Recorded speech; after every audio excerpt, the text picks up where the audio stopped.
A garotinha com a perna quebrada se arrastava pelo chão frio de mármore, seus braços finos tremendo enquanto puxava seu irmãozinho faminto atrás dela. Ambos estavam desesperados para escapar do depósito trancado, onde sua madrasta os havia deixado por 3 dias sem comida nem água. Seu pequeno corpo estava coberto de hematomas, sua perna torcida em um ângulo bizarro desde que Helena a empurrou escada abaixo, e ela mal podia enxergar através das lágrimas e da febre que nublavam sua visão. Ela desabou perto da porta da frente bem quando faróis varreram as janelas, bem quando a porta de um carro bateu, bem quando seu pai milionário, Ricardo Almeida, entrou em sua própria casa e viu algo que destruiria seu mundo para sempre. O que ele fez a seguir foi tão comovente, tão poderoso, que traria justiça aos inocentes e punição aos cruéis. Então, sente-se, relaxe e ouça esta história. Espero que ela se torne a suave canção de ninar que ajude você a dormir em paz esta noite. As mãos de Ricardo Almeida tremiam enquanto ele abria a porta principal de sua mansão.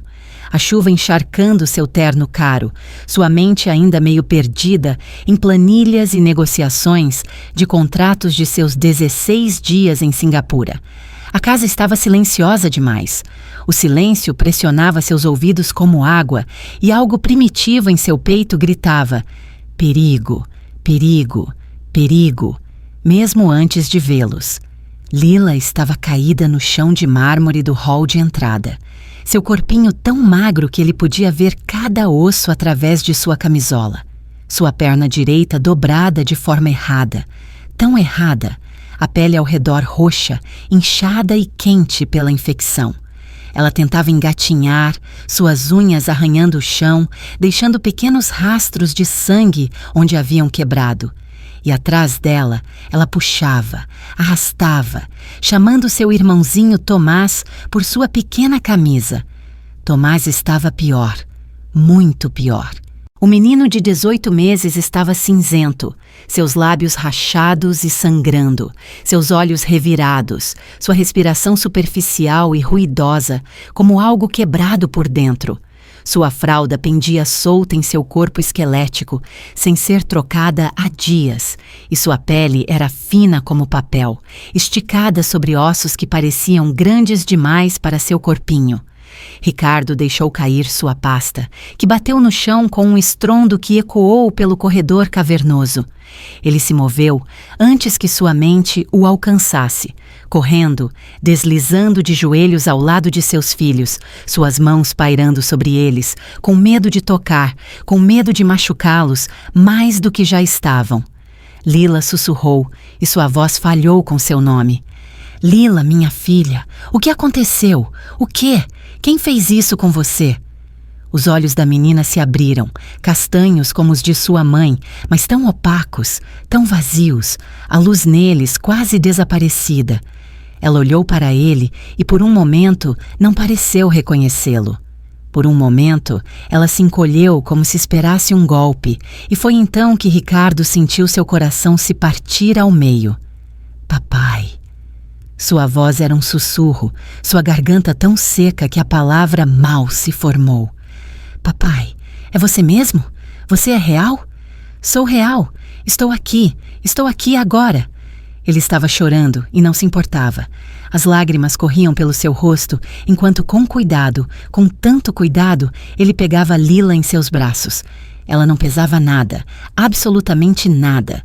Esta menina, que deveria pesar 20 quilos, pesava talvez 12. Seu corpo como o de um passarinho, frágil e oco. Onde está a Helena? Onde está sua madrasta? O corpo inteiro de Lila enrijeceu de terror. Seus olhos se voltaram para a grande escadaria, para a escuridão no topo, e ela começou a tremer tão violentamente que Ricardo pensou que ela poderia quebrar em suas mãos. Não, não, não. Ela sussurrou. Não diga que você está em casa. Não deixe ela saber. Ela vai machucar o Tommy de novo. Vai nos machucar. Ela disse que se nós contássemos, ela daria um jeito de sumir com a gente para sempre e ninguém nunca nos encontraria. As palavras eram facas, cada uma apunhalando o peito de Ricardo, girando, cortando, fazendo-o sangrar por dentro. Ele olhou para sua filha, olhou de verdade e viu os hematomas que cobriam seus braços como um mapa de violência, as marcas de mãos em seus ombros, a queimadura em seu pulso com formato de ponta de cigarro, a forma como seu cabelo havia sido cortado bruscamente, como se alguém o tivesse feito com tesoura, com raiva. Tommy fez um som, um gemido fraco, e Lila tentou se afastar dos braços de Ricardo. Tentou ir até seu irmão, mesmo com a perna quebrada, mesmo com seu corpo se desligando. O Tommy precisa de água, ela disse, e estava implorando, rogando com os olhos. Por favor, papai, ele precisa de água. Ele não bebe nada há tanto tempo. Eu tentei guardar minha saliva para ele, mas não era suficiente. Eu tentei muito, mas não consegui ajudá-lo. O telefone de Ricardo estava em sua mão antes que ele decidisse conscientemente se mover. Ele discou 192, com dedos que pareciam dormentes e estranhos, e quando a atendente respondeu, ele disse muito claramente, com muita calma, embora por dentro estivesse gritando: "Preciso de ambulâncias na Rua das Acácias, 2847, no Morumbi. 2 crianças, abuso severo, desnutrição, desidratação. Uma tem uma perna quebrada que parece infeccionada. O outro é um bebê, possivelmente perto da morte. Venham agora, venham já." Ele colocou o telefone no viva-voz e o deixou no chão. E então se moveu para Tomás, levantando o bebê com tanta suavidade, aninhando-o contra o peito, sentindo como o menino estava frio, como seu pequeno coração batia rápido demais, como uma mariposa presa. Ricardo pegou uma garrafa de água de sua pasta, abriu-a e a segurou nos lábios de Tomás, deixando apenas gotas, pequenas gotas, caírem na boca do bebê, porque ele lembrava de algum lugar que muita água muito rápido poderia ser perigoso após a inanição. Os olhos de Tomás se abriram ligeiramente e ele fez um pequeno som e começou a sugar fracamente a garrafa. Lila observava, seu rosto crispado de alívio e angústia, e Ricardo percebeu com horror que ela não tinha pedido água para si mesma, apenas para seu irmão, como se tivesse sido treinada para acreditar que suas próprias necessidades não importavam. "Bebe, Lila", disse ele, segurando a garrafa em seus lábios. "Por favor, minha filha, beba." Ela bebeu pequenos goles, e então tossia e chorava, e dizia entre lágrimas: "Eu tentei mantê-lo seguro, papai. Eu dei minha comida para ele quando ela nos deu algo. Cantei as músicas da mamãe no escuro. Prometi a ele que você voltaria.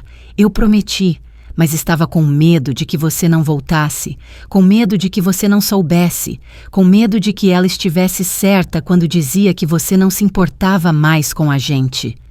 "Não", disse Ricardo, e sua voz era de aço e fogo e certeza absoluta. "Isso não é verdade, nunca foi verdade. Eu amo vocês, sempre amei, e estou aqui agora, e ninguém nunca mais vai machucar vocês, entendeu? Ninguém." Passos na escada, saltos altos batendo no mármore, e então a voz de Helena, doce e preocupada, vindo de cima. "Ricardo, querido, é você? Eu não esperava você em casa até amanhã. O que é toda essa comoção?"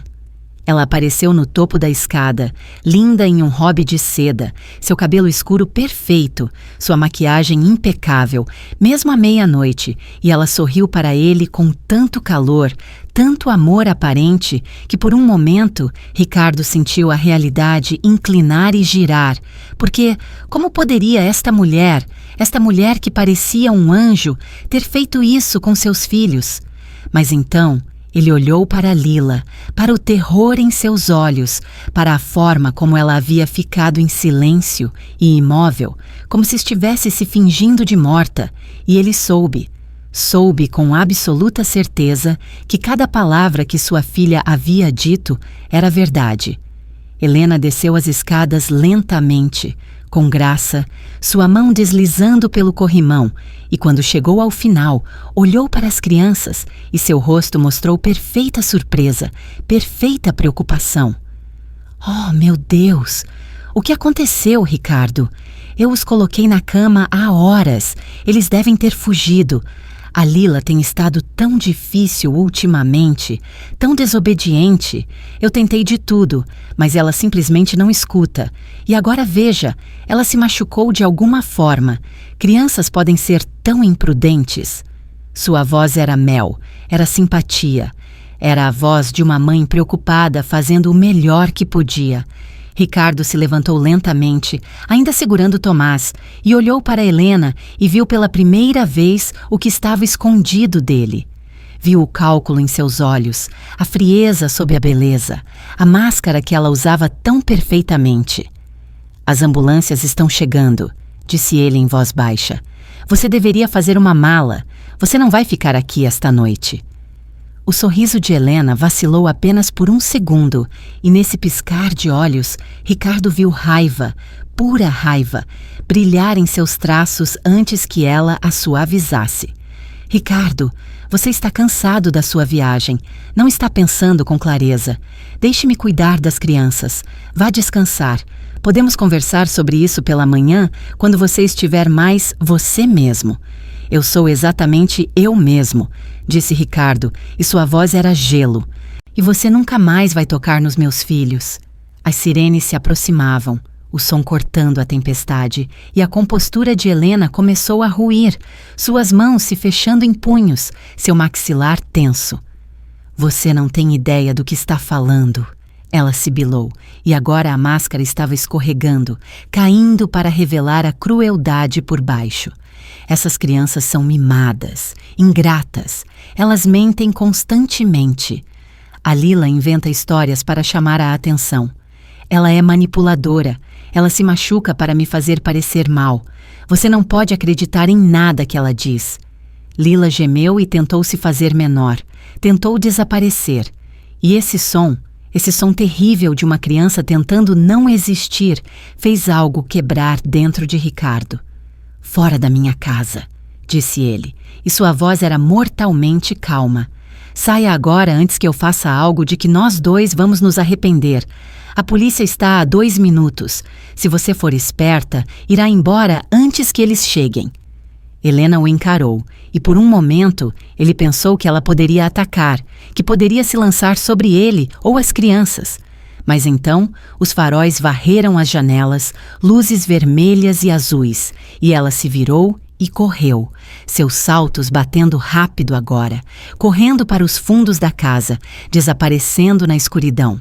Os paramédicos entraram pela porta como um exército, profissionais e rápidos. Ricardo se viu respondendo perguntas com uma voz que não parecia a sua. Enquanto eles colocavam seus filhos nas macas, enquanto começavam a colocar acessos intravenosos, enquanto enfaixavam a perna de Lila e colocavam uma máscara de oxigênio no rostinho de Tomás. Quem fez isso? Perguntou uma paramédica. Uma mulher com olhos gentis e cabelo grisalho preso em um coque. E Ricardo disse: minha esposa, madrasta deles, tem abusado deles enquanto eu viajava a trabalho. Acabei de descobrir esta noite. O rosto da paramédica endureceu e ela assentiu uma vez, bruscamente, e disse: as crianças são fortes. Elas lutaram para sobreviver. Cuidaremos bem delas. Ricardo viajou na ambulância segurando a mão de Lila enquanto ela entrava e saía da consciência, observando Tomás respirar com a ajuda de máquinas, e ele fez promessas, votos silenciosos, de que nunca deixaria de lutar por eles, nunca deixaria de protegê-los, nunca mais deixaria o trabalho, ou o dinheiro, ou qualquer outra coisa o cegar para o que mais importava. O quarto do hospital estava escuro e silencioso, exceto pelo bip constante dos monitores e o suave sibilar do ventilador de Tomás. Ricardo sentou-se em uma cadeira de plástico entre as camas de seus filhos, segurando a mão de Lila de um lado e seu dedo enrolado ao redor do punho minúsculo de Tomás do outro. Ele não dormia há 36 horas, não comia, Não se movia, exceto quando as enfermeiras insistiam firmemente para que ele se afastasse para que pudessem fazer seu trabalho. Lila havia passado por uma cirurgia de 4 horas para reparar sua perna e limpar a infecção.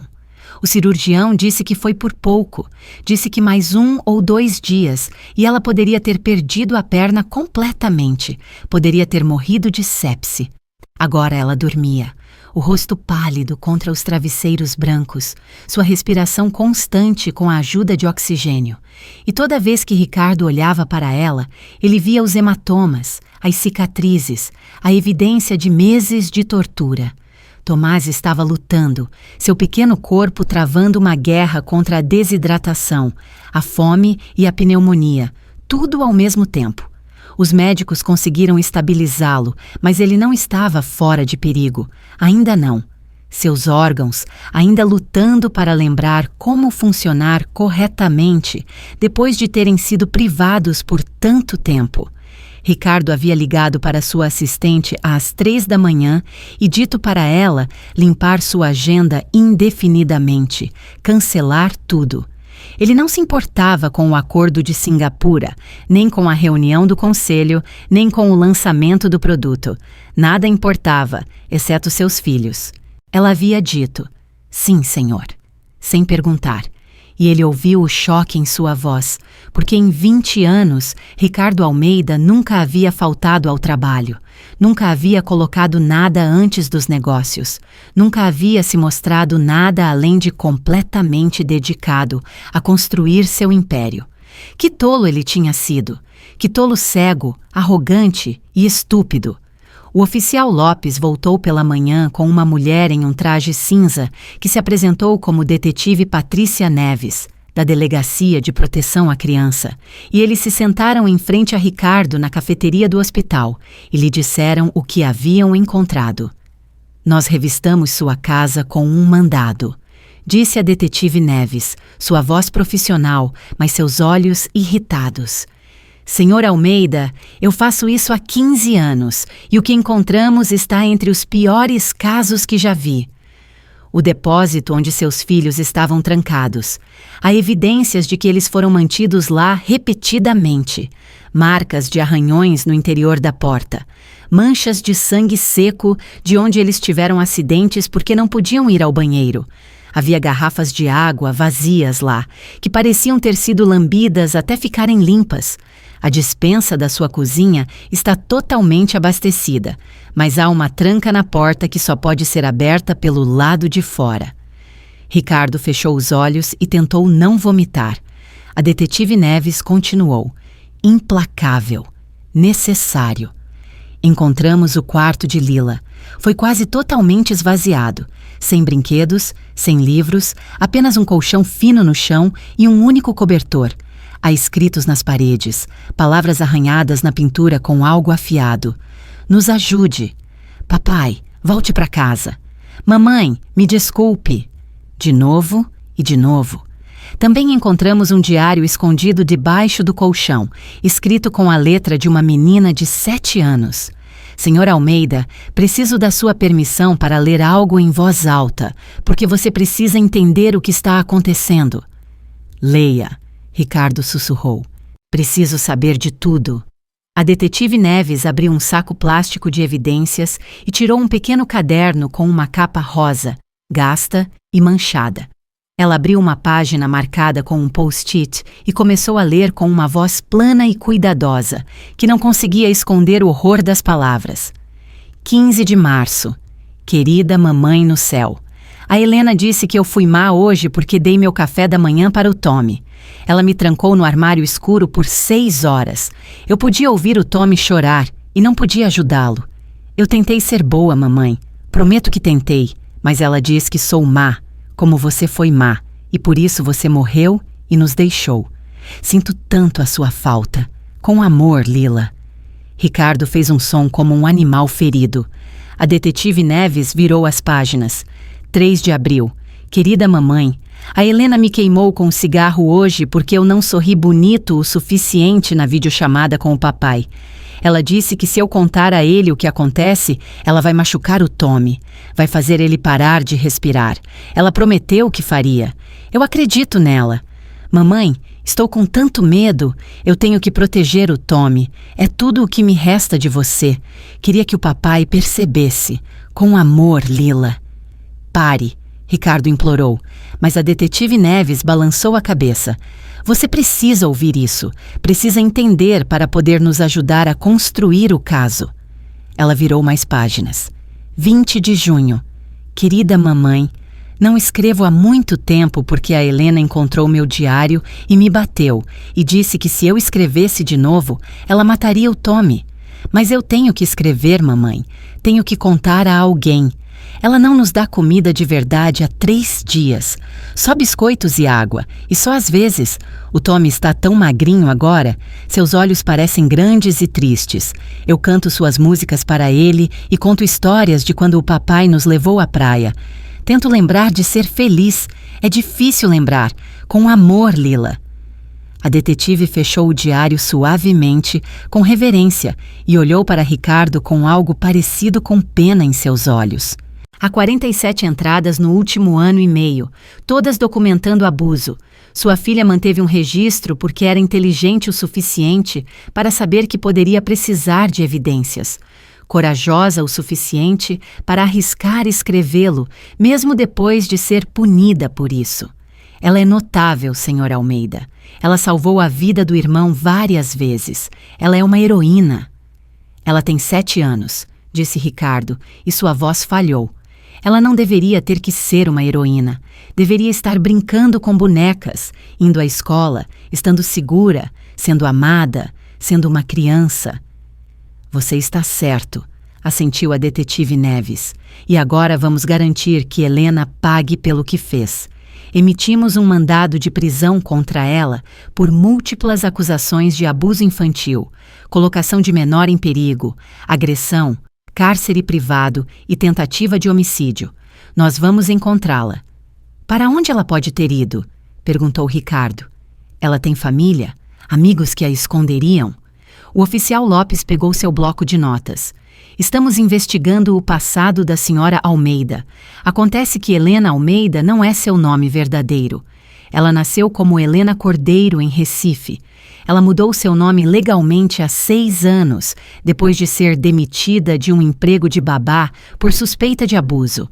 A família não apresentou queixa porque não puderam provar definitivamente, mas ela foi colocada na lista negra das agências de cuidados infantis. Sua esposa Carolina não sabia nada disso quando a apresentou a você. O mundo se inclinou novamente. O que você quer dizer? Carolina disse que Helena era sua prima. Elas não eram parentes de verdade, disse a detetive Neves gravemente. Helena investigou a família da sua esposa.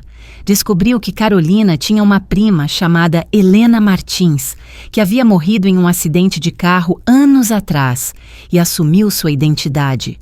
Ela mirou sua família especificamente, Sr. Almeida.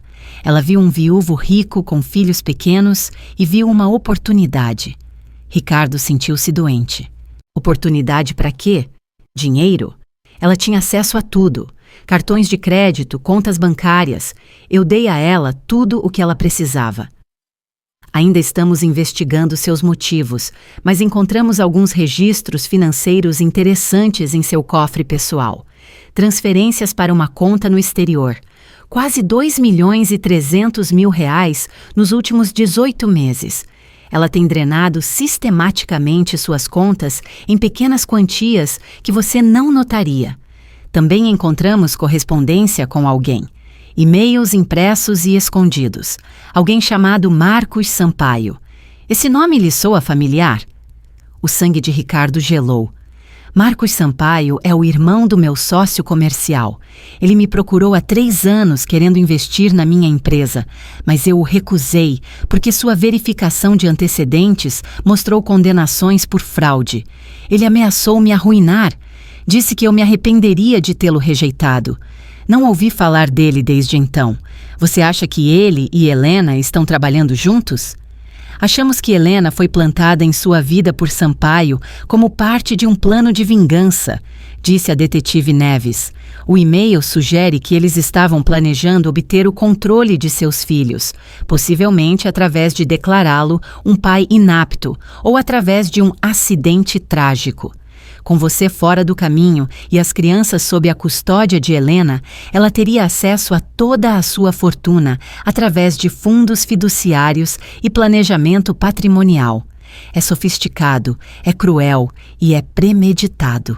Ricardo se levantou tão rápido que sua cadeira arrastou no chão. Onde está Sampaio agora? Vocês o trouxeram para interrogatório? Temos policiais a caminho de sua residência nos Jardins, disse o oficial Lopes. Mas, Sr. Almeida, há algo mais. Verificamos os registros telefônicos recentes de Helena. Ela fez 17 ligações na última semana para um telefone descartável. A última ligação foi 2 horas antes de você chegar em casa. Acreditamos que ela foi avisada de que você estava voltando mais cedo. Avisada por quem? Exigiu Ricardo. Apenas minha assistente sabia meus planos de viagem. Precisamos falar com sua assistente, disse a detetive Neves. Qual é o nome dela? Rebeca Fontes. Ela está comigo há 8 anos. É completamente confiável. Ela nunca... Ricardo parou porque também achava que Helena era confiável. Ele pensava que conhecia as pessoas e estava catastroficamente errado. A detetive Neves já estava em seu telefone fazendo ligações, coordenando com outros policiais. E Ricardo sentiu as paredes se fechando, porque quão profunda era essa conspiração. Quantas pessoas estavam envolvidas em torturar seus filhos, enquanto ele voava pelo mundo, inconsciente e arrogante? Uma enfermeira apareceu na porta, seu rosto urgente. Senhor Almeida, você precisa vir agora. A Lila está acordada e perguntando por você. Ela está muito agitada. Ricardo correu, seu coração batendo forte, e quando chegou ao quarto de Lila, ela estava sentada na cama, lágrimas escorrendo pelo rosto, seu pequeno corpo tremendo de medo. Papai, papai, você precisa ouvir, ela dizia, as palavras saindo rápidas e desesperadas. A Helena tem um amigo, um homem. Ele vinha para casa às vezes quando você não estava.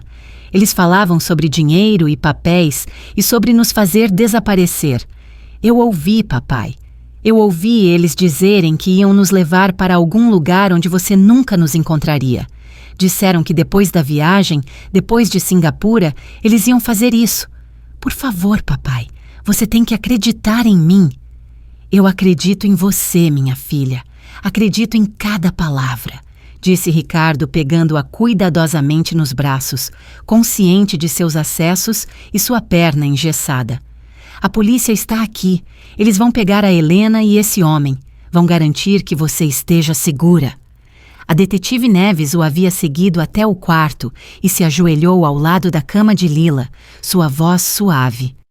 Lila, querida, você está sendo muito corajosa. Você pode me dizer como era esse homem?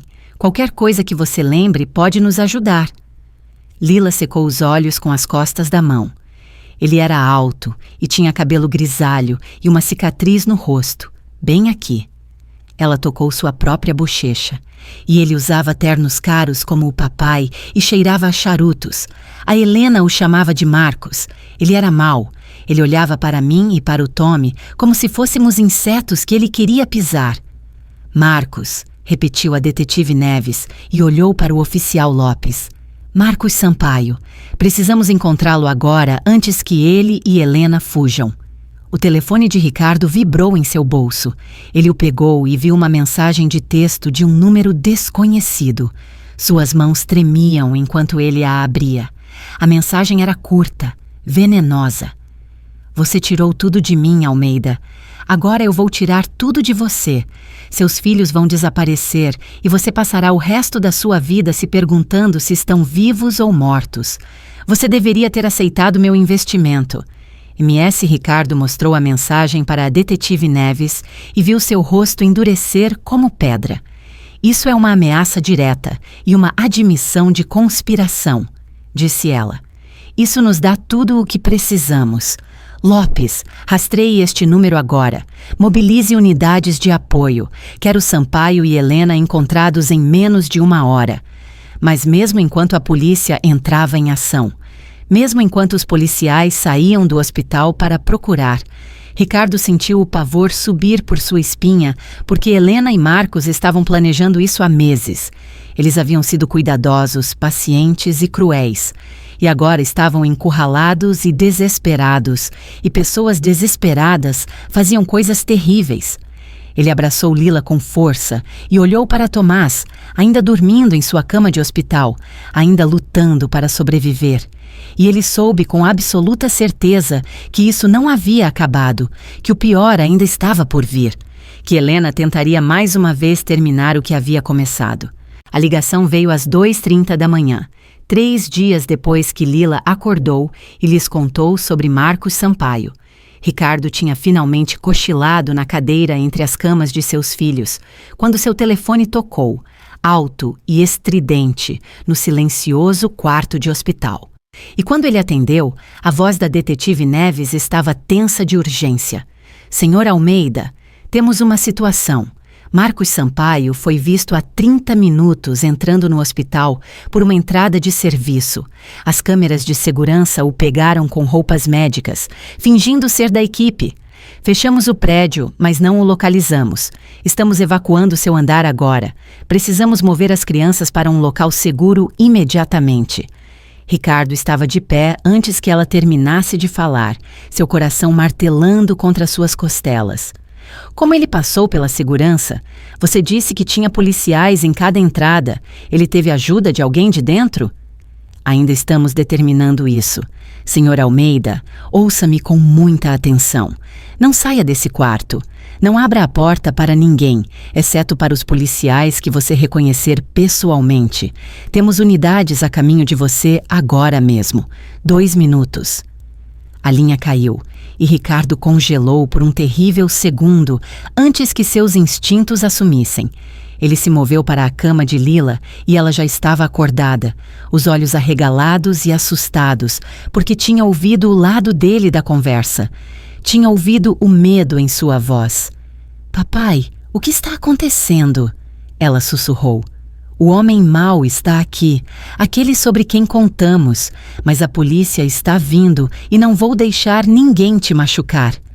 Ricardo falou com uma calma que não sentia enquanto desconectava o acesso de Lila da maneira que tinha visto as enfermeiras fazerem enquanto a pegava cuidadosamente em seus braços. Ela ainda estava tão leve, mal 13 quilos. Mesmo depois de 3 dias de nutrição e fluidos, seu corpo ainda se recuperando de meses de fome. Ele se moveu para a cama de Tomás em seguida e suas mãos tremiam enquanto ele pegava o bebê, com fios médicos e tudo, o alarme do ventilador começando a soar porque Tomás ainda precisava de ajuda para respirar. Ricardo o silenciou rapidamente, sua mente correndo por opções, rotas de fuga, qualquer coisa que mantivesse seus filhos seguros. A maçaneta da porta girou. O sangue de Ricardo gelou. A polícia estava há 2 minutos. Neves disse 2 minutos. Só haviam se passado 30 segundos. Não podiam ser eles. Não eram eles. Senhor Almeida. Uma voz de homem chamou através da porta, suave e culta, e cheia de falsa cordialidade. Sou o Dr. Richardson. Preciso checar as crianças. Houve uma mudança em seus medicamentos que requer atenção imediata. Ricardo não disse nada. Afastou-se da porta segurando ambos os filhos contra o peito, sua mente gritando para ele pensar, agir, fazer alguma coisa. Senhor Almeida, sei que está assustado, mas está colocando seus filhos em risco ao atrasar o tratamento. Abra a porta agora. A falsa amabilidade tinha desaparecido da voz agora, substituída por algo frio e agudo. Ricardo a reconheceu. Esta era a voz de um homem acostumado a ser obedecido, a conseguir o que queria, a esmagar qualquer um que ficasse em seu caminho. Marcos Sampaio, a polícia está vindo! Ricardo gritou de volta, tentando manter a voz firme. Eles sabem que você está aqui. Você não pode escapar. Vá embora agora e talvez consiga uma sentença mais leve. Sampaio riu, um som áspero e feio. A polícia está ocupada evacuando o andar errado. Eu me certifiquei disso. E não vou embora sem o que vim buscar. A Helena está esperando lá fora com um carro. Vamos levar as crianças e desaparecer. E você nunca mais as verá. Ou você pode facilitar e faremos ser rápido para você. Você escolhe. Lila fez um pequeno som apavorado e enterrou o rosto no ombro de Ricardo. Tomás se mexeu em seus braços, sua respiração difícil sem o ventilador. E Ricardo soube com clareza horrível que tinha talvez 2 minutos antes que seu filho bebê começasse a sufocar. A porta estremeceu quando algo pesado a atingiu do lado de fora. Sampaio estava tentando arrombá-la. Ricardo olhou desesperadamente ao redor do quarto. Eles estavam no 4º andar. As janelas não abriam. Não havia outra saída. O banheiro. Talvez ele pudesse trancá-los no banheiro. Ganhar mais tempo. Mas isso era apenas atrasar o inevitável, porque se Sampaio passasse pela porta principal, a fechadura de um banheiro não o impediria. Outro impacto contra a porta e desta vez o batente lascou. Papai, Lila sussurrou. E sua voz era notavelmente calma, notavelmente corajosa para uma menina de 7 anos que já havia sobrevivido tanto. Me coloque no chão. Deixe-me falar com ele. Se ele conseguir o que quer, ele deixará você em paz. Eu posso proteger você e o Tommy. Não, disse Ricardo ferozmente. Não, minha filha. Esse não é o seu trabalho. Proteger as pessoas não é o seu trabalho. Você é a criança. Eu sou o pai. Eu protejo você. Mas papai, disse Lila. E agora as lágrimas corriam pelo seu rosto. Mas sua voz permaneceu firme. Eu tenho protegido o Tommy por tanto tempo. Eu sei como fazer as pessoas mais felizes. Eu sei como fazer com que não nos machuquem muito. Eu posso fazer isso. Por favor, deixe-me fazer. As palavras quebraram o coração de Ricardo em 1000 pedaços. Porque esta menina, sua corajosa, linda e quebrada menina, havia sido treinada por meses de abuso para acreditar que sua dor importava menos que a de qualquer outra pessoa, que seu trabalho era se sacrificar, que ela só era valiosa como um escudo para os outros. Nunca mais, disse Ricardo, e ele dizia isso com cada átomo de seu ser. Nunca mais você terá que proteger ninguém. Isso acaba agora. Você me entende? Você tem o direito de ser uma criança. Você tem o direito de estar segura. Eu morrerei antes de deixar que ele te leve. A porta se abriu com um estrondo.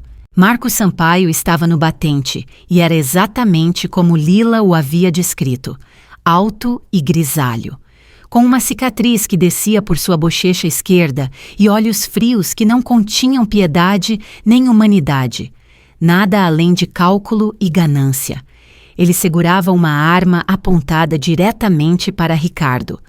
Discurso comovente, disse Sampaio, mas, em última análise, inútil.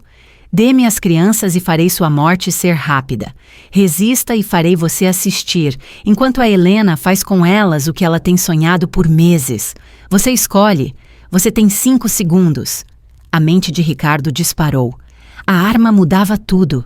Ele não podia lutar contra um homem armado enquanto segurava 2 crianças. Ele não podia proteger os 2. Se ele os colocasse no chão e avançasse contra Sampaio, seria baleado antes de cruzar metade da distância. E então, seus filhos estariam sozinhos e desprotegidos. Por quê? Perguntou Ricardo, tentando ganhar tempo, tentando pensar em qualquer coisa. Por que fazer isso? Eu lhe darei dinheiro, o que você quiser, 10 milhões, 20 milhões. Apenas deixe meus filhos em paz. Sampaio sorriu, e foi o sorriso de uma cobra. Você realmente não entende, não é? Isso nunca foi apenas sobre dinheiro. 3 anos atrás, você rejeitou minha oferta de investimento na frente de uma sala cheia de gente. E você me chamou de fraude, de criminoso. Você destruiu minha reputação. Você me transformou em uma piada. Passei 6 meses planejando como destruir você em troca. Encontrei a Helena. Aprendi sobre a família da sua esposa morta. Criei uma armadilha perfeita e você caiu nela. O dinheiro que ela tem roubado é bom. Sim, mas ver você sofrer, sabendo que seus filhos foram torturados enquanto você brincava de magnata dos negócios, essa foi a verdadeira recompensa. Você é louco? Ricardo ofegou. Eu sou paciente, corrigiu Sampaio, e meticuloso. Agora me dê as crianças ou começo a atirar. 5, 4, 3... Ricardo fechou os olhos e rezou. Rezou para Carolina no céu. Rezou para qualquer Deus que pudesse estar ouvindo. Rezou por um milagre porque suas opções e seu tempo haviam acabado. A janela explodiu para dentro. Vidro estilhaçou por toda parte quando uma figura em equipamento tático preto irrompeu através dela em uma corda, batendo no chão em um rolamento e se levantando com a arma em punho. Mais policiais entravam pela porta atrás de Sampaio, gritando ordens, com as armas em punho, cercando-o por todos os lados. Polícia, largue a arma! Largue agora! Sampaio girou em direção à janela, em direção ao policial que havia atravessado o vidro, e sua arma se ergueu, e Ricardo viu tudo acontecer em câmera lenta. Viu o dedo de Sampaio apertando o gatilho. Viu o policial em sua mira. Ricardo se moveu sem pensar. Ele girou seu corpo, protegendo seus filhos com tudo o que tinha, curvando-se ao redor deles como uma armadura. E ouviu o tiro. Sentiu o impacto como uma marreta em seu ombro. Sentiu-se caindo. A dor era distante, sem importância. Tudo o que importava era que ele se segurasse, que não soltasse Lila e Tomás, que os mantivesse seguros. Mesmo enquanto o mundo inclinava e girava, e os policiais gritavam e mais tiros soavam. E então silêncio. Um silêncio terrível. Ricardo estava no chão e não conseguia sentir seu braço esquerdo, mas seu braço direito ainda estava enrolado em seus filhos, ainda os segurando. E Lila estava chorando e dizendo: "Papai, papai, papai." E Tomás fazia pequenos sons contra seu peito, e eles estavam vivos. Ambos estavam vivos. Ele os havia mantido seguros. Mãos o puxavam, tentando tirar as crianças dele, e ele queria lutar, queria segurá-los para sempre. Mas uma voz familiar dizia: "Senhor Almeida, sou a detetive Neves. Você está seguro agora. Deixe-nos ajudá-lo. Você foi baleado. Precisamos tratá-lo." Ricardo, solte-os. Foi a coisa mais difícil que ele já fez na vida. Mas ele deixou as enfermeiras pegarem Lila e Tomás. Deixou que verificassem as crianças em busca de ferimentos. Deixou que reconectassem Tomás ao oxigênio. E ele observou para ter certeza de que estavam respirando. Estavam bem. Estavam seguros. Sampaio. Ele conseguiu perguntar com lábios que pareciam dormentes. "Morto", disse Neves categoricamente. "Ele atirou nos policiais. Eles revidaram. Acabou, Sr. Almeida. Ele não pode mais machucar ninguém." "Helena?" "Nós aprendemos há 20 minutos no estacionamento. Ela estava esperando em uma van com clorofórmio e amarras. Ela irá para a prisão pelo resto da vida. Eu prometo." Ricardo fechou os olhos e deixou os paramédicos trabalharem em seu ombro. Deixou que estancassem o sangramento. Deixou que o levantassem para uma maca. A última coisa que ele viu antes que os analgésicos o apagassem foi o rosto de Lila flutuando sobre o seu. Sua pequena mão tocando sua bochecha. "Você nos salvou, papai," ela sussurrou. "Você cumpriu sua promessa. Você nos protegeu." "Sempre," Ricardo sussurrou de volta. "Sempre e para sempre." Então a escuridão o levou e pela primeira vez em anos foi pacífica. Ato 4. Ricardo acordou 2 dias depois em uma cama de hospital com o ombro esquerdo enfaixado e a mão direita segurada por Lila, que se recusara a sair do seu lado. Tomás estava em um berço ao lado de sua cama, respirando por conta própria agora, o ventilador finalmente removido, sua cor melhor, seus olhos mais brilhantes, lutando para voltar à vida com a mesma determinação feroz que sua irmã havia mostrado. A detetive Neves estava esperando quando os médicos liberaram Ricardo para visitas, e ela trouxe consigo uma pasta grossa com documentos e provas que reviraram o estômago de Ricardo. O promotor de justiça quer informá-lo sobre o caso, disse Neves. Helena Cordeiro, nome real, está sendo acusada de 2 tentativas de homicídio, múltiplas acusações de abuso e colocação de menor em perigo, sequestro, cárcere privado, roubo, fraude e conspiração para cometer assassinato. A morte de Marco Sampaio encerrou sua parte do caso, mas o promotor quer garantir que Helena pague por tudo, cada dia de sofrimento que ela infligiu aos seus filhos. Qual é a defesa dela? Perguntou Ricardo, sua voz áspera. Ela alega que foi coagida por Sampaio, que tinha medo dele, que tudo foi sob coação. O advogado dela está tentando pintá-la como outra vítima. A expressão de Neves era de puro desgosto. Não vai funcionar. Temos provas demais. Fale-me sobre as provas. Neves abriu a pasta. Temos o diário de Lila, 47 entradas documentando abuso sistemático por 18 meses. Prontuários médicos mostrando desnutrição, desidratação, feridas infeccionadas, ossos quebrados, queimaduras de cigarro, tudo consistente com tortura de longo prazo. Fotografias de sua casa mostrando o armário trancado, onde foram aprisionados, o quarto vazio, as palavras arranhadas nas paredes. Registros financeiros que provam que Helena roubou 2,3 milhões de reais e os transferiu para o exterior. E-mails entre Helena e Sampaio planejando todo o esquema, discutindo como quebrar psicologicamente as crianças. Quem mais sabia? Perguntou Ricardo. Sua assistente, Rebeca Fontes, estava sendo chantageada. Sampaio tinha fotografias que ameaçavam expor sua vida pessoal para sua família conservadora. Ela lhe deu seu itinerário de viagem. Ela está cooperando totalmente agora, devastada com o que aconteceu. O promotor está oferecendo imunidade em troca de testemunho. Mais alguém? A irmã de Helena, Maria, sabia sobre o abuso, mas nunca denunciou.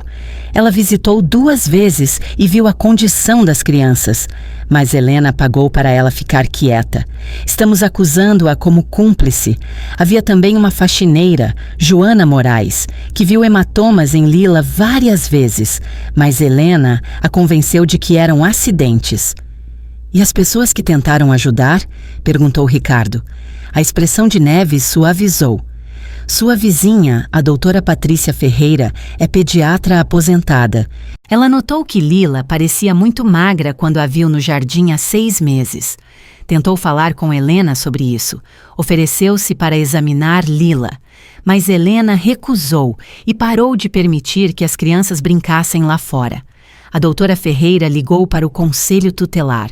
Mas eles fizeram uma visita domiciliar quando você estava lá. E tudo parecia bem, porque Helena havia treinado as crianças perfeitamente. O conselho tutelar encerrou o caso como infundado. Ricardo sentiu o desespero tomá-lo. Então as pessoas tentaram e o sistema falhou com elas. O sistema tem falhas, admitiu Neves. Mas este caso vai mudar como lidamos com a suspeita de abuso infantil neste estado. O sofrimento de seus filhos protegerá outras crianças no futuro. O julgamento começou 6 semanas depois, em um tribunal lotado. Ricardo sentou-se na primeira fila com Lila ao seu lado, sua perna ainda engessada, mas curando, seu corpo ganhando peso lentamente, seus pesadelos diminuindo lentamente. Tomás estava com uma enfermeira por perto porque era muito jovem para o tribunal. Mas Ricardo queria que Lila estivesse lá. Queria que ela visse a justiça sendo feita. Helena sentou-se na mesa da defesa com um macacão laranja, seu belo rosto cuidadosamente arrumado em uma expressão de remorso e medo. Mas Ricardo podia ver a raiva por baixo, o ódio, a fúria de que seu plano havia falhado. A promotora era uma mulher chamada Catarina Moreira, de 45 anos, com cabelos grisalhos de aço e olhos que não perdiam nada. Ela parou diante do júri e expôs o caso com uma precisão devastadora. Senhoras e senhores do júri, nas próximas 2 semanas, vocês ouvirão testemunhos que os horrorizarão. Ouvirão médicos que trataram a fome, as feridas infeccionadas e os ossos quebrados. Ouvirão policiais que encontraram uma menina de 7 anos com uma perna estraçalhada, arrastando seu irmão bebê moribundo por um chão de mármore. Ouvirão vizinhos e professores que viram sinais de abuso e tentaram ajudar, mas foram bloqueados pela manipulação da ré. Catarina Moreira pegou o diário rosa de lila e o ergueu para o júri ver. Vocês ouvirão entradas deste diário escritas com letra de criança que documentam 18 meses de tortura sistemática. Entradas que dizem: a Helena me queimou hoje porque eu não fui boa o suficiente, e estou com tanta fome, mas dei minha comida para o Tommy, e queria que o papai voltasse para casa. Vocês ouvirão como a ré matou essas crianças de fome, as espancou, as trancou em armários escuros por dias, negou-lhes atendimento médico e lhes disse que se algum dia contassem a alguém, ela as mataria. O júri estava paralisado, horrorizado. A defesa alegará que Helena Cordeiro foi uma vítima ela mesma, coagida por Marcos Sampaio. Mas as evidências mostrarão que ela era uma parceira igualitária neste esquema, que ela gostava de infligir dor, que ela roubou milhões enquanto torturava crianças por gratificação e lucro. Ela não é uma vítima, é uma predadora e merece ser responsabilizada por cada momento de sofrimento que causou. O julgamento durou 12 dias e cada dia foi uma agonia. Ricardo teve que ouvir depoimentos de médicos descrevendo a extensão dos ferimentos de seus filhos, de policiais descrevendo a cena que encontraram, de vizinhos e professores descrevendo os sinais de alerta. A doutora Patrícia Ferreira testemunhou sobre ver Lila desnutrida e tentar intervir.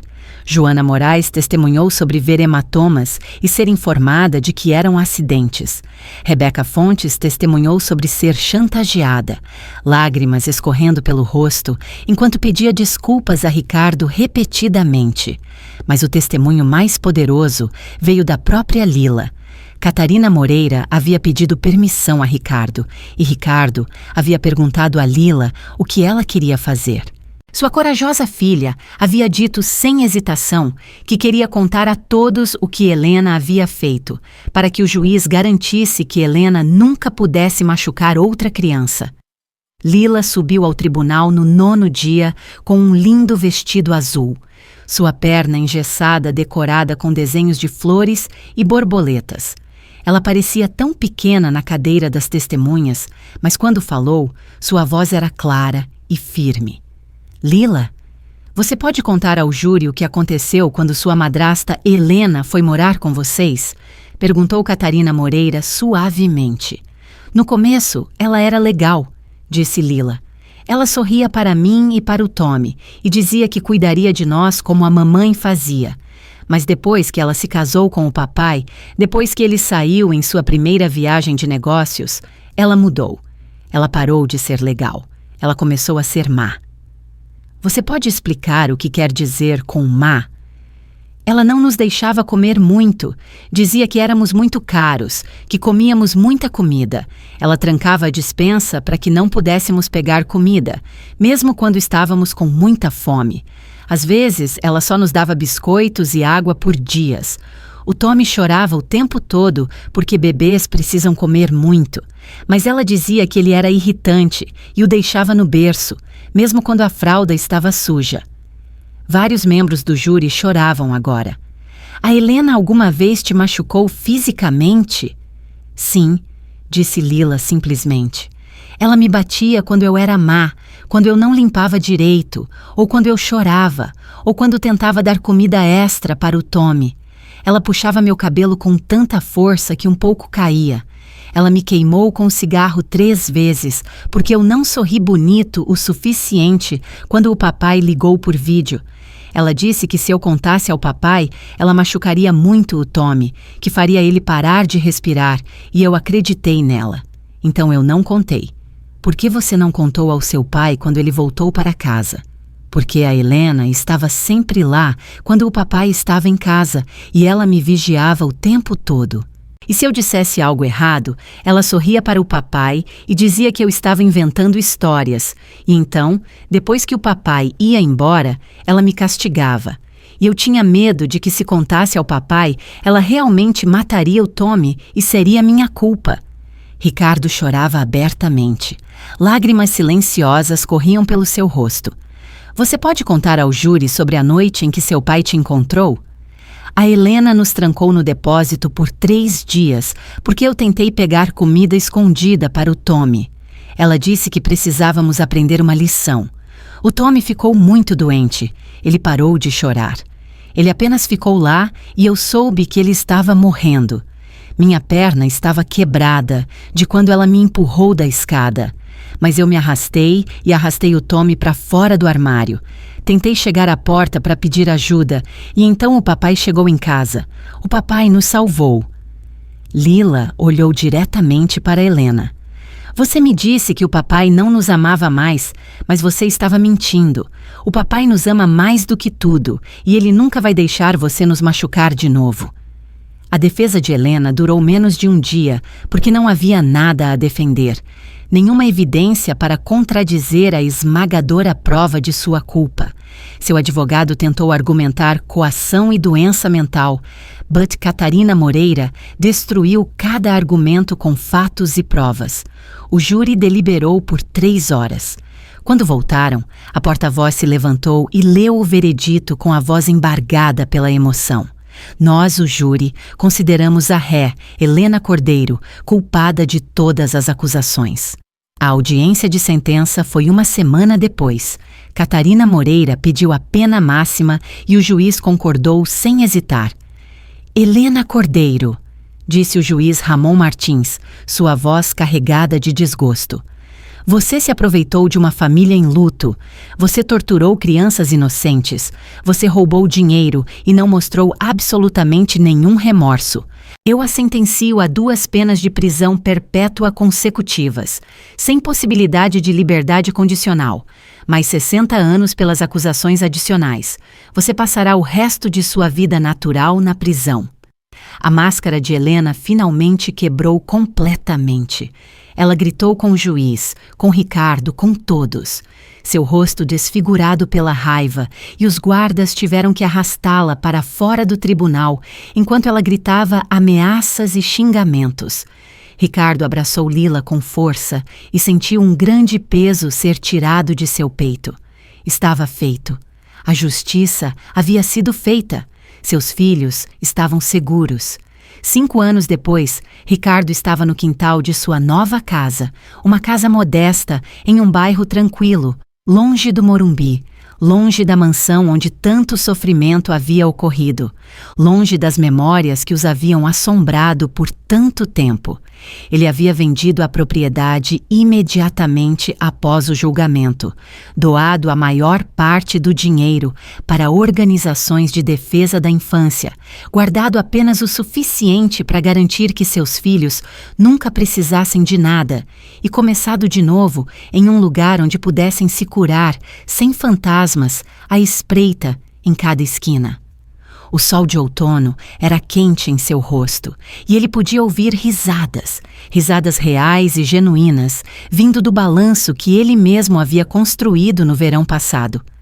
Lila estava empurrando Tomás nos balanços, seu braço de 12 anos forte agora, seu corpo saudável, sua perna completamente curada, embora ela ainda andasse com uma leve manca que os médicos diziam que desapareceria com o tempo. Tomás tinha 6 anos agora, um menino milagre que havia desafiado todas as previsões sombrias, que havia lutado para voltar da beira da morte e agora passava seus dias jogando futebol, colecionando pedras e fazendo perguntas intermináveis sobre como tudo no mundo funcionava. Mais alto, Lila, mais alto! Gritou Tomás, sua voz cheia de alegria, e Lila riu e empurrou mais forte, seu longo cabelo castanho voando atrás dela na brisa. Ricardo os observou e sentiu seu coração inchar de amor e gratidão, e uma tristeza persistente, porque haviam perdido muito tempo, tantos momentos que deveriam ter sido inocentes e despreocupados haviam sido roubados pela crueldade e ganância. Mas eles estavam aqui e agora. Estavam juntos, estavam se curando, e isso era tudo. Lila havia passado 2 anos em terapia trabalhando o trauma, aprendendo que não era responsável por proteger a todos, que tinha permissão para ser criança, que suas necessidades importavam tanto quanto as de qualquer outra pessoa. Ela ainda tinha pesadelos às vezes, ainda se assustava com barulhos altos. Ela ainda checava Tomás várias vezes, todas as noites, para se certificar de que ele estava respirando, mas estava melhorando, devagar, constantemente, encontrando o caminho de volta para a menina que deveria ter sido o tempo todo. Ela tinha amigas agora, amigas de verdade, que vinham para festas do pijama e festas de aniversário. Ela havia entrado para o coral da escola e descoberto que amava cantar, sua voz clara e bonita, carregando as músicas de sua mãe que ela havia cantado no escuro para manter Tomás vivo. Ela sorria mais do que chorava esses dias, e isso parecia uma vitória digna de celebração.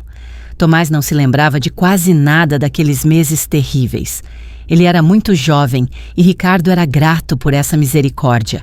Mesmo enquanto ele carregava as memórias por seu filho, as mantinha seguras, para que Tomás nunca tivesse que suportar esse peso. Tomás sabia dos fatos básicos, sabia que uma mulher má havia machucado ele e Lila quando ele era bebê. Sabia que o papai os havia salvado e que a mulher má estava na prisão para sempre. Mas os detalhes, os horrores, desses Ricardo o protegeria enquanto pudesse. Ricardo também havia mudado. Ele havia deixado para trás o empresário viciado em trabalho que fora e se tornado algo mais gentil, algo mais presente. Ele ainda trabalhava. Havia fundado uma nova empresa que desenvolvia software para agências de proteção à infância, mas trabalhava de casa agora. Mantinha um horário normal. Nunca perdia um jogo de futebol, ou um concerto da escola, ou uma história para dormir. Seus filhos sabiam, sem sombra de dúvida, que eram sua prioridade, seu propósito, sua razão de ser. "Papai, vem brincar com a gente", chamou Tomás, acenando freneticamente do balanço. E Ricardo sorriu e correu, pegando seu filho no ar enquanto ele pulava do balanço, girando-o enquanto Tomás gritava de alegria. Lila os observava com uma expressão suave no rosto, a expressão de uma menina que finalmente se sentia segura o suficiente para deixar alguém protegê-la. E Ricardo olhou em seus olhos e sorriu. E ela sorriu de volta, genuína e calorosa, e curadora. Eles entraram quando o sol começou a se pôr e Ricardo preparou o jantar. Nada chique, apenas espaguete com almôndegas e pão de alho. Mas eles comeram juntos na mesa da cozinha e conversaram sobre seus dias, e Tomás contou histórias elaboradas sobre o dragão que havia desenhado na aula de arte. E Lila o ajudou com a lição de casa, e foi comum e perfeito, e tudo o que Ricardo sempre quis. Na hora de dormir, Ricardo colocou Tomás na cama primeiro, lendo uma história sobre um cavaleiro corajoso e um dragão amigável. E Tomás adormeceu antes que a história terminasse. Sua pequena mão enrolada ao redor do dedo de Ricardo, sua respiração profunda e pacífica. Ricardo ficou sentado ali por um longo momento, apenas observando seu filho dormir, maravilhando-se com este menino que havia sobrevivido ao impossível. Depois, ele foi ao quarto de Lila e a encontrou sentada na cama com um livro, o mesmo diário rosa em que ela havia escrito durante os tempos sombrios. Mas agora, as páginas estavam cheias de entradas diferentes, entradas felizes sobre a escola e as amigas, e as férias que haviam tirado na praia no verão passado. Lendo seu diário, perguntou Ricardo, sentando-se na beira da cama dela. "Lembrando", disse Lila em voz baixa, "não das partes ruins, das partes de depois, todas as coisas boas que aconteceram desde que você nos salvou. Quero lembrar desses dias mais do que daqueles dias." "Você é muito sábia", disse Ricardo, e ele falava sério. Sua mãe estaria tão orgulhosa de você. Eu estou tão orgulhoso de você. Sinto falta da mamãe, disse Lila, mas estou feliz por ter você, papai. Estou feliz que você voltou para casa naquela noite. Estou feliz que você nos viu. Estou feliz que você não desistiu. Eu nunca vou desistir de vocês, prometeu Ricardo, a mesma promessa que ele havia feito 1000 vezes e faria 1000 mais. Você e o Tommy são meu mundo inteiro. Tudo o que eu faço, tudo o que eu sou, é por vocês. Lila o abraçou com força e Ricardo a segurou. Esta corajosa, linda menina que havia suportado o inferno e saído do outro lado mais forte. E ele agradeceu silenciosamente a Carolina, onde quer que ela estivesse, por lhe dar esses filhos, por torná-lo pai, por lhe dar o maior propósito que ele jamais teria. Eu te amo, papai, Lila sussurrou. Eu também te amo, minha filha, Ricardo sussurrou de volta. Bons sonhos.